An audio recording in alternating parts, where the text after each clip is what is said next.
Hello, welcome to Paper of the Week. My name is Steve Eddy. I'm a naturopath and we're going to take you through this great scientific paper of the week on the ABO blood type diet. And you might be thinking, what's an ABO? It's not one of those apprehension violence orders. It's an ABO, which stand for the three main blood groups. And just to confuse you, there's also a blood group called the ABs. When they're rare, so don't worry about them. So, but basically, there are these different blood groups. Now, there is a theory by Dr. Peter D'Adamo in 1996 that published a very, very popular book called The Blood Type Diet. 23 years ago, he proposed that certain blood groups should eat certain diets based on their history of evolution. So we're going to go back through a little bit of history now. I love medical history, so sit back and enjoy. Firstly, what we know is that the O's were the first to inhabit the Earth, and the O's had virtually zero antigens on their blood types. And then the blood type A's, like myself, developed, and the blood type A's had a much stronger immune system, and we could live in groups, so we were more the agricultural type people. And then the B's developed through, genetic evolution, and they were more of the nomads. They were the ones that traveled around the place. So they had specific different diets, and they're the ones that could tolerate different foods. And I'll get into what foods they can tolerate later. And then, of course, the A's and B's mixed, and sometimes they came up with ABs. And they're quite a rare blood group, but they're the most modern blood group. So they're the four main blood groups. Now, you've also got positive and negatives, which are the rhesus factors. So, like, I'm an A positive. So therefore, I've got a positive rhesus factor, and you could be A negative or O negative, and you don't have a rhesus factor. So I'm an A positive, so that means I've got an A blood group, which means I've got an A antigen. B's have B antigens, ABs have, AB antigens, and zeros have no antigens. So what does that mean? Well, it became interesting around the turn of the century, just pre-World War I, this whole antigen thing, because they started to develop blood transfusions. So what this means is that they decided that it would be a good idea that if people were bleeding to death or had a condition called haemophilia, that they may respond to blood transfusion. So they thought, well, let's just take blood from somewhere and put it into someone else and see what happens. Well, of course, some of it was successful and some of it weren't, because if you happen to get the wrong blood type, like if I received an B blood group, then I would, have a reaction, and you get very sick and could die from that. You get lots of blood clots because the A's and B's coagulate the blood, and you can just imagine train wreck. So an Austrian surgeon in the 1900 exactly found that there were these three blood types, A, B, and he called it C, or now called O, blood groups. And so he was able to match these blood groups, and therefore it paved the way to more successful blood transfusions. So this A, B, O, and AB blood types became very, very popular because, you had to know what blood you could receive. For example, I'm an A positive blood type. I can actually receive O positive and O negative blood, as well as A negative and A positive. It's a little bit confusing, but basically there are certain, you can receive, you don't have to have your own blood. You can receive other blood groups. So that's the basic history of blood groups. And this, of course, paved the way for organ transplants and all this sort of stuff. So really, really interesting stuff. So now, you go to the blood bank, give blood, and everything's good. I've given 33 doses, so that's good.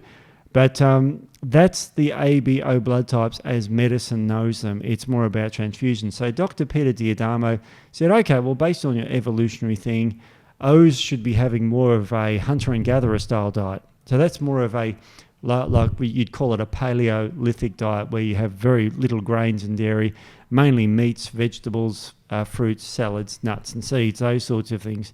The A blood types were the agriculturalists, which means we could have more cultivated food, so some grains, no dairy, fish. We weren't much into red meat, so we can tolerate those sorts of foods. So the theory goes. The B's were more of the nomads, so they could have dairy because they used to, extract milk from the cows and goats. They used to herd around the place, and they could have rabbit and all these sorts of game meats. And the ABs was a mixture of the A's and B's, so they were more of a nomadic thing. So the $50 million question is, do these diets work? Well, in 2013, the first large study came out where they measured the different blood group diets on different people, and they measured them with their cardiovascular risk profile. So that's things like triglycerides, cholesterols, insulin resistance, those sorts of well-established cardiovascular risk things.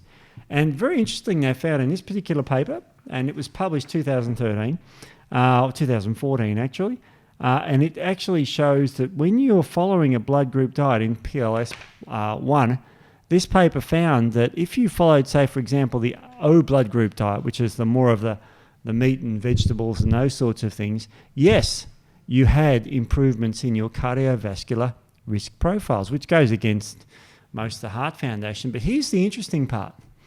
The paper actually found, yes, there was a benefit in following these diets, but it didn't matter whether you were an O, an A, or a B. So, and that went across the board for A blood types, AB blood types, and there was no change for the B blood groups. So this is a very interesting paper, and the reason why I found this, so if someone says, is there a benefit in following the blood group diet? And the answer is yes. They showed favourable effects on some of the cardiometabolic risk factors, but they were independent of the A, B, O blood type. So in other words, if you were an A like me and you ate an O diet, you would improve. Your triglycerides, which are fats in your blood, would drop. But it didn't matter if you were an A, O, or B. It improved all of them. So that's very interesting because, you know, it raises the $50 million question. In this particular study, following these particular protocols, there was a benefit, but it didn't matter what your blood group was. Now, does that mean you throw the baby out with the bathwater? No, because there are certain things that weren't tested for. For example, how you felt. Did you get bloating? Did you get any sort of allergic reaction? These things weren't tested.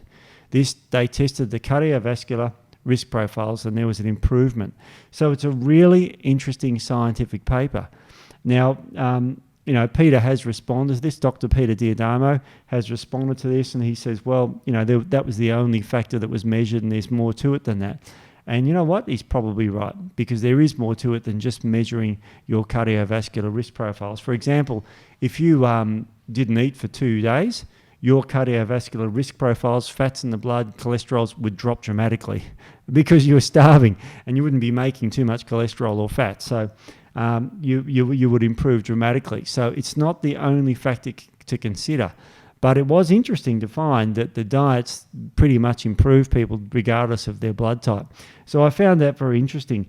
The other thing that the paper looked into was the fact that it helped with weight loss as well. So they weren't told to restrict calories or anything like that. So there was other factors like, you know, waist circumference that improved as well. Now, the million-dollar question is, well, why? And the answer is, well, you're telling people to eat a different diet than what they're eating now. And the diet they're eating now is probably a bad one if they're in a Western country. And this paper was published in Canada. So typically Canadians, Americans, Australians, Kiwis typically don't eat a good diet. So anything that deviates from that is typically a good thing. So what am I saying from this paper is does that mean that the blood type diet is flawed? No, it helps people. But does it help the original blood types?